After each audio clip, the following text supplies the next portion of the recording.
Okay, great. Good evening, everyone, and welcome.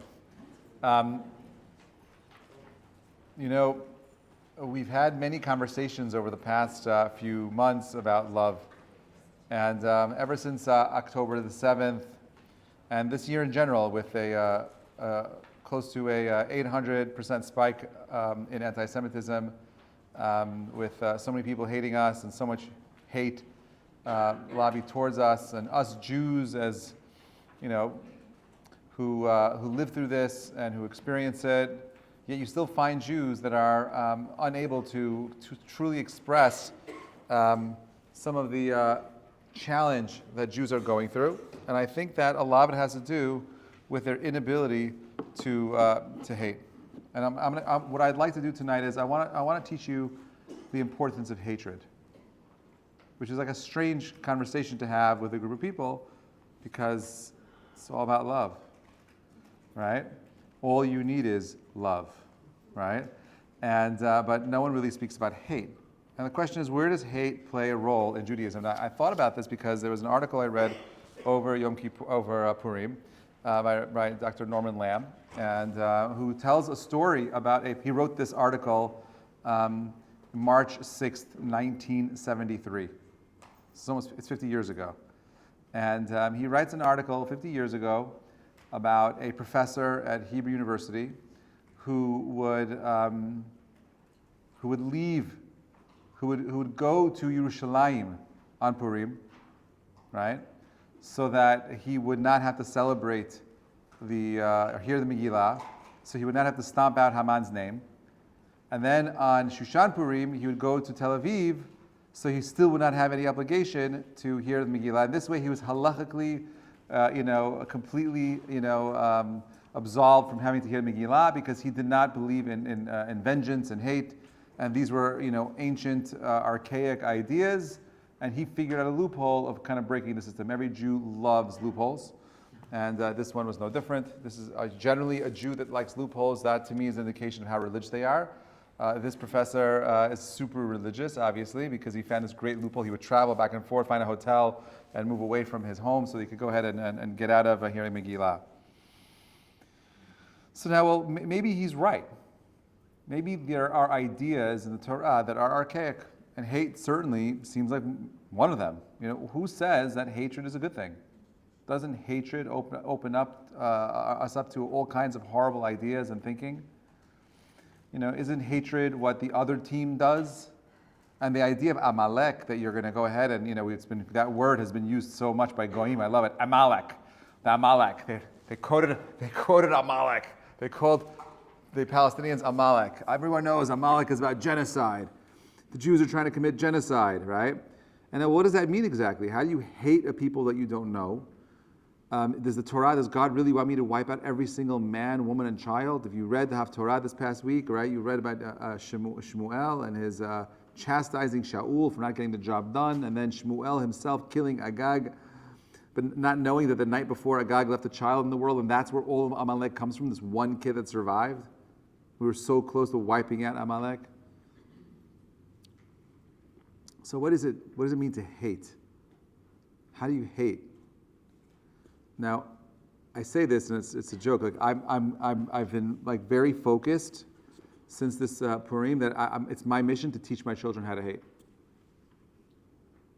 And that sounds like a weird thing to say. But there's a right way of hating, and there's obviously the wrong way of hating. And what I want to talk about is, what does it mean to hate the right way? Okay.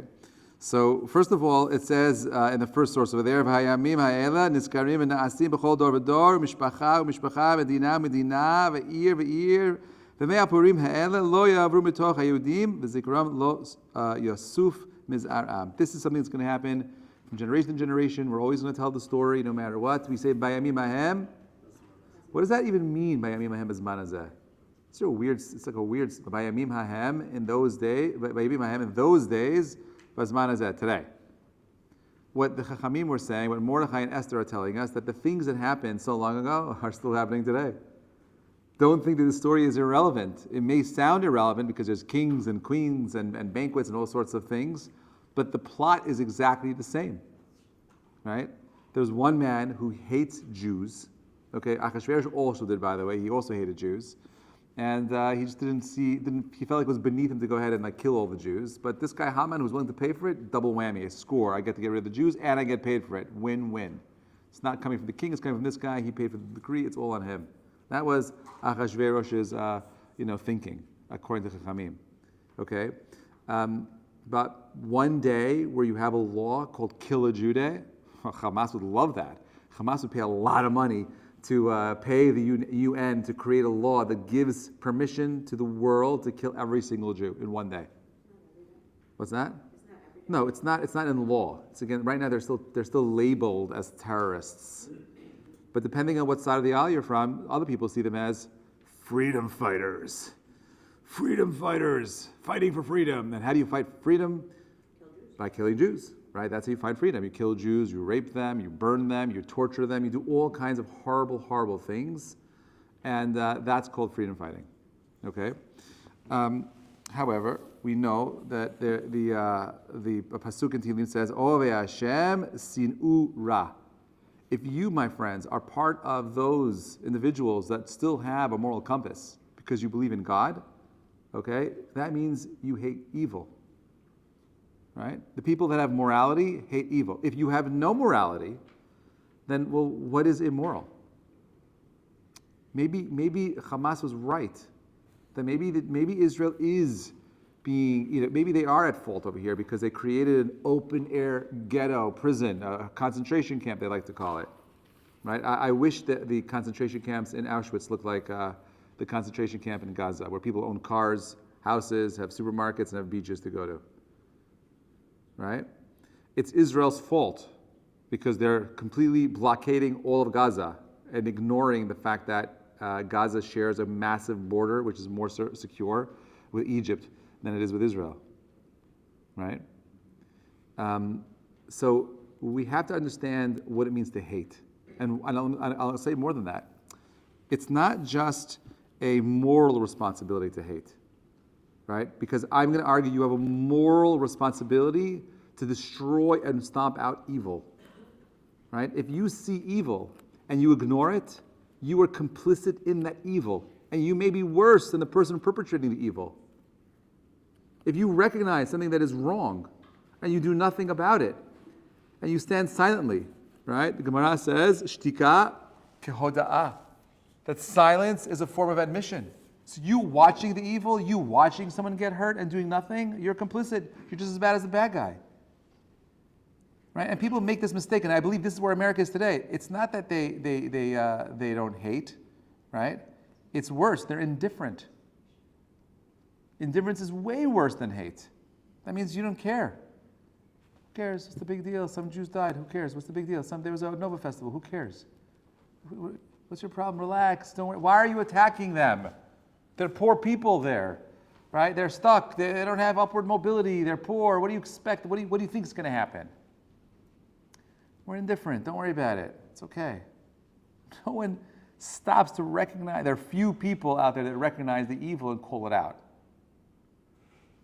Yeah, October 7th and October 6th, there was peace. October 7th, October 8th, like, what do you expect Israel to do? You kidnapped 200 plus, Jews.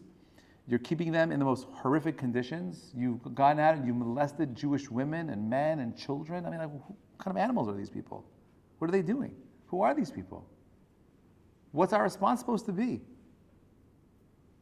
So on the one hand, the moral responsibility is that when you see someone like Hitler, Stalin, or my favorite, Osama bin Laden, who's become popular since his letter has come out right now that everyone's reading about, how like everything he did in 9/11 was really about Israel, right, and freeing the Palestinians, which is nonsense. And one had nothing to do with the other. And the attacks on Israel today is really the beginning of what I believe is World War III. Because the way in which we fight World War III is through proxy, not directly, but indirectly, because everyone wants to have an image of being clean and good. When in fact we understand that the reason why Israel is being attacked right now by Hamas is simply because Iran wants it to happen, and Russia wants it to happen, and China wants it to happen. They would love to see Israel being smushed and crushed because that's how you get to America. Can't fight America. America's too big, too powerful.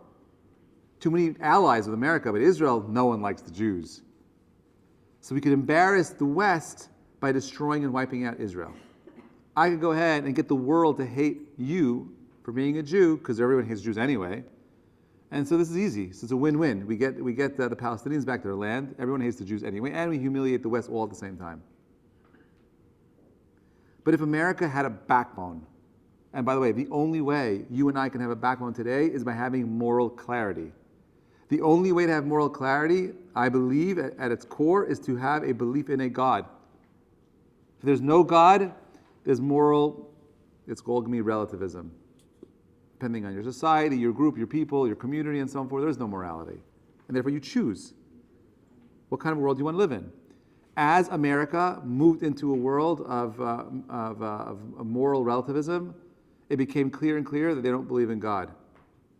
And when you have moral relativity, you create a society of indifference. There are no truths anymore. That's why a woman could be a man could be a woman, and so on and so forth. There's nothing that is real, nothing that is true. So number one is you have a moral responsibility to go ahead and hate evil. I think we could all agree on that. You see a Hitler, you see a Stalin, you see an Osama bin Laden, you have a chiyuv, we have a responsibility to hate them, because ignoring them, look what happened to them. Look what Stalin and Hitler got away with. Because people were indifferent. You see that kind of evil, you got to stand up and do something about it. And I would say, even from like a psychological place, right? Oh, Hashem sin ura, right? It allows you to express aggression. It allows you to go ahead and to define an object that is worthy of your anger. Who says that we're not allowed to be angry? It says it very clearly here in the Pasuk, you're allowed to be angry. You're supposed to hate those people that hate morality. Hate those people that hate God. From a psychological place, that anger, that emotion is there. Well, how are you directing it if you can't hate? Look what happens. This is a great story. This happened 300 years ago. Rabbi Yonatan Eibschitz tells the story. One day, Rabbi Eibschitz was accosted by the Bishop of Prague, who challenged him with a usual Christian canard, a story, like a rumor. Is it not true that we Christians believe in the God of love, while you Jews worship the God of vengeance? Yes, answered Rabbi Eibschitz, it is quite true. You Christians worship love, so you feel free to hate. Whereas the Jews ascribe all their vengeance to God, to the Lord, so our lives can therefore be filled with love and understanding. Yeah, we believe that Hashem yinakam damam, not me. I'm not going out taking vengeance, but I want God to take vengeance. Right? I understand that. And that gives me the space to go ahead and actually love. But when you think that you actually love, when really you don't love, you love yourselves, what's really happening is you truly begin to hate. Right? What happens when you make hate taboo to a society? You're watching it now. You're watching it with your own eyes. Like, it's not something like your grandparents are telling you about. Oh, I remember the time where people were hating was taboo, and we let the Palestinians run wild. And no, you're going to tell this to your children, Bezat Hashem. You're going to be witnesses to something that I think is even worse than the Holocaust. And the Holocaust, no one knew what was going on. So there were, those people that knew and didn't know. Okay, fine. Who knew what you were aware of, or what you were not aware of. When I went to Poland and I visited, the concentration camps, right? It was obvious to me that the local Poles were completely aware of what was going on. It was impossible not to know. Every single day they had ash, rain, snowing down on their towns from the crematorium of millions of bodies being burnt. Ash, not just like a little bit. I'm talking about snow. Imagine it snowing human ashes for months in your town. There's no way you didn't know. I walked when I was there in 1993. It wasn't as manicured as it is today. Okay, I saw still nail, hair, fingers in just a local field, not too far from there. They tried hiding the ash. You have so much ash. What do you do with it? Where do you put it? They put it into a pond that's filled with ashes, human ashes. Right? You couldn't deny it, but just who cares? Become indifferent. Don't say anything. Let it happen. We have no responsibility. It's not us. It's the Germans. We're not doing anything. The Poles are so paranoid about the narrative that today, if you're going to a concentration camp in Poland, you legally need to have a Polish guide you to tell the story. Because they don't want a different narrative to come out of Poland. That's happening today. We control the story. We're telling the story what happened. Poles they didn't know anything, but they were victims of the Germans. They knew they were very complicit. So on the one hand, you have this idea of hatred and focusing it. So you have that moral clarity. And number two is it gives you the power to express it towards an object, so you could go ahead and live like a normal human being and actually learn to love. However, we understand that from halacha, there's a different kind of consideration. Halacha makes it very clear. Look at number 4.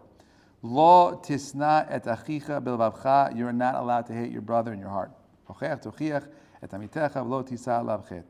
you got to go ahead and give musar to your brother, right? But don't incur any kind of guilt on their account, which means that lo tisa alav chet means that if you see something and you don't say something, you're somewhat responsible, right? Therefore, it says lo tisa alav chet. You don't want his sin to become upon you because again, shtika kahoda'ah, silence is admission. You see someone do something and you don't say something, you're complicit in that whole entire thing. Great. So here we have a pasuk that says, Lo tisna et achicha, you're not allowed to hate. So maybe this is the source that says we're not allowed to hate anybody.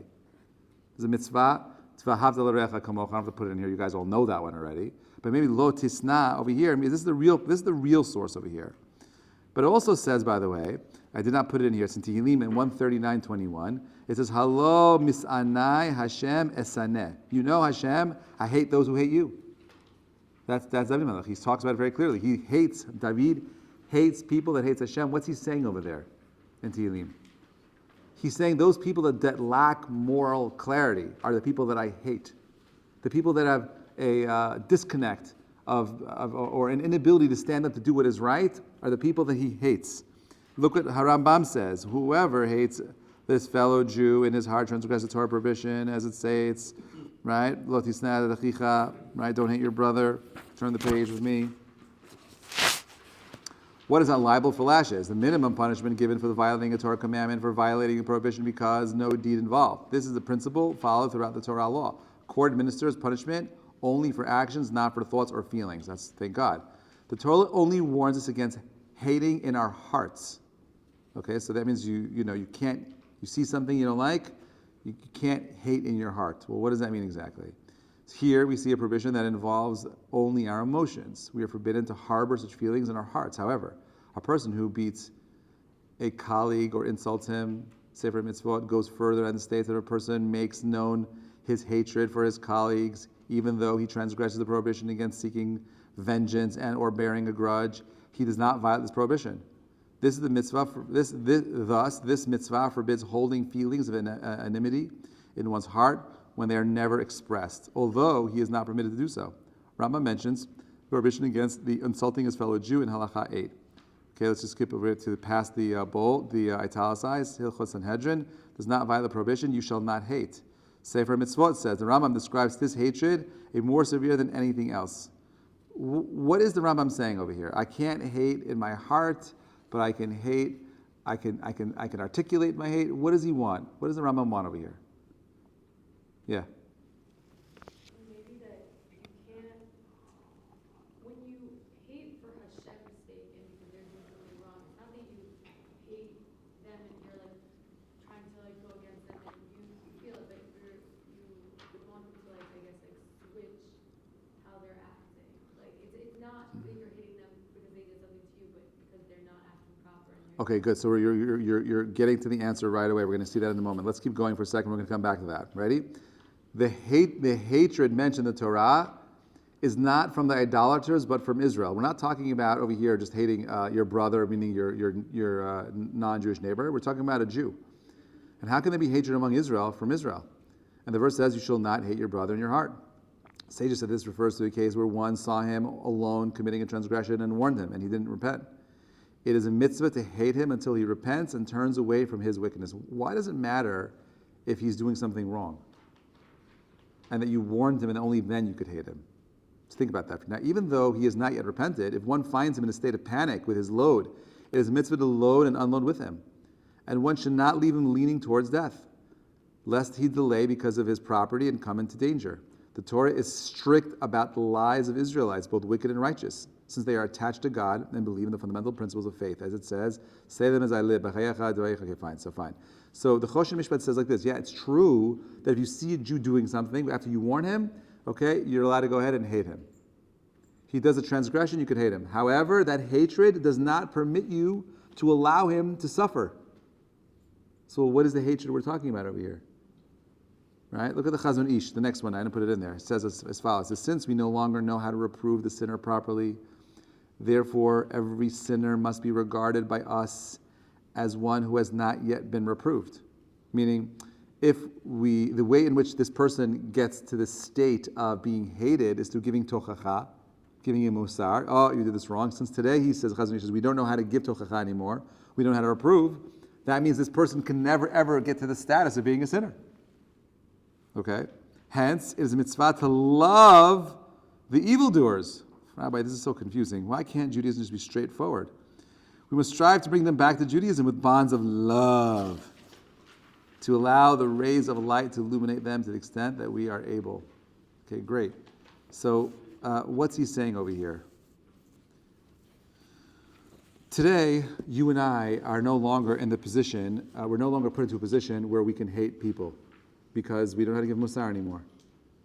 But that doesn't mean that I can't call out a person, right, or see evil and not say anything. So how does this work then? When it comes to a Jew, I can't give him tochacha, right? But I see an act. And therefore, what Bruria, Rabbi Meir's wife in the Gemara, said, that we don't hate the sinner, we hate the sin. And that's what the Rambam's getting at. That's what you were alluding to earlier over here, right? The idea that we make a disconnect between the person and the Aveira. It's kind of like what we're doing right now in the media. It's not about the Palestinians, it's about Hamas, right? We're pointing out the ideology of Amalek, the ideology of hatred, the ideology, the death cult, right, that Hamas is. And that's what we hate as people. Well, how do we show compassion to that? And the answer is it's really hard, because you can't. There is no compassion for evil. There's no compassion for Hitler. There's no compassion for Stalin. No compassion for Osama. I had to stop there because I often make that mistake. And, thanks. Anyway, fine. So you have, there is no compassion for those people. There's no mitzvah to give them musar either, by the way. They're not your brother. The idea of giving tochacha to someone that is there specifically is a Jew. I don't have a chiyuv to go ahead and give tochacha to a non-Jew. And therefore, if I see the non-Jew doing something, I can actually give him tochacha. And therefore, when I see that act, I hate that person. This is exactly what the halakha today. After Sancheiriv went ahead and moved around all the nations, we no longer know today who Amalek is. And therefore, there's no halachic precedence that would allow me to go ahead and identify someone as being Amaleki that gives me the right to kill him. We cannot kill any human being today, period. Unless he's going to do something that is evil. If he's going to cause harm to someone else, and I see that he's about to kill someone else, I could go ahead and kill him before he kills somebody else. I could stop him. I could do a preemptive act. If I know the guy has intentions of killing, it's clear, I could go ahead and stop him no matter what. And so therefore, when you hear how oh wow, Israel just shot a missile into some guy who was driving down the street in Gaza and blew up his car, they didn't just blow him up because they let's just see how our technology works and let's see if we can make fireworks. They're picking a guy who they have serious intelligence that is explicitly involved in creating terror and harm, who already has blood on his hands. It's not just random. I'm not saying Israel's perfect. There's no question that Israel made a lot of mistakes during this war. We're human beings, we make mistakes. But there's one thing that's clear. We can't lose sight of moral clarity. Moral clarity means that we didn't start this war, we don't want this war, we don't want to go to war with anybody as Jews. We would love to have peace. We should want peace as Jews.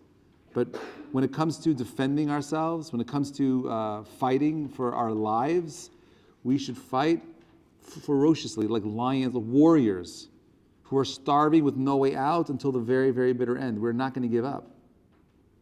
That's people don't understand that. We don't care at the end of the day. Self-preservation comes first. And if there's an existential threat for Israel, it has a moral obligation to go ahead and stomp out evil anywhere, not only in Israel. If Lebanon, Iran, whoever it is causing this, we have I would say a chiyuv to go out and defend and fight against those people. But that's not because we want to hate. It's because we want to live.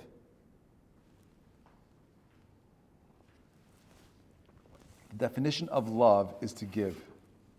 The definition of lovers of life are individuals that recognize that the whole purpose of living is giving. That the whole purpose of being a human being with a moral conscience, with the ability of having free will and choice, is simply to be individuals that ascribe to be more. I want to be godlike. I want to live a life of righteousness. I want to live a life of morality. That's what we should all be working towards. I've said this before here. If you're not doing bad, that does not make you good. To be good means that you're proactively working on being good. Avoiding evil does not make you good. It can make you complicit. It could go ahead and it can make you indifferent, which is even worse. It says in Tehillim, Yitamu chata'im min ha'aretz risha'im od enam. Right? May the sinners disappear from the earth and the wicked be no more. That's what we want. We don't want evil in the world. And evil cannot exist in the world where people have that moral clarity. If people cannot understand that irrespective of the circumstances, I don't care what the circumstances are, I don't care if you're suffering. There's no justification for doing what they did. There is no freedom fighters. There's no glory in martyrdom or raping or beheading or When I went to Kibbutz Be'eri, about a month after October 7th, and we got a little tour with Zaka through this one section of the kibbutz which was burnt. There was piles that like you had houses that collapsed, and you had these like piles, and as they saw these piles, they recognized that some of these piles were not just piles of rubble; they were probably bodies underneath it. So they were telling us how they were picking up the rubble and finding bodies of terrorists that were killed, that died in a fight with debris falling on them, and then picking up some of the bodies that were buried from these buildings that fell on them, but those people were already dead. And one in particular was like, my blood boiled. Okay, a 4-year-old child, Jewish kid, okay, was found underneath the rubble with a 12-inch kitchen knife through his skull, out his face, with a hammer next to it. Okay, what kind of an animal takes a small kid, has this thing, and has to hack it through a skull to go through this kid's face to kill him? That's evil, my friends. Evil. And for people to go back home and parade and be joyful and feeling a sense of glee as a result of their actions, we should be angry.